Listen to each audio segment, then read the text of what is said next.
Guys, ito yung guitar tuner. So, ito yung online tuner. Free lang siya. So, download nyo lang tong guitar tuner sa App Store or sa Android Play Store. So, yan na siya. Automatic na. Yun na.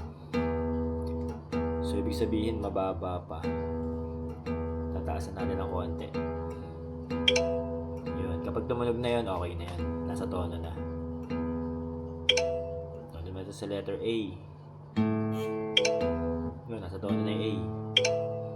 Letter D. O, taasan na rin ng konti. Tapos, tayo, letter G. Nasa tono na. Letter B. Okay na rin. Letter E. Yun, tataasan lang. So, yun. Ganun lang. Online tuner. Ang dali na, no?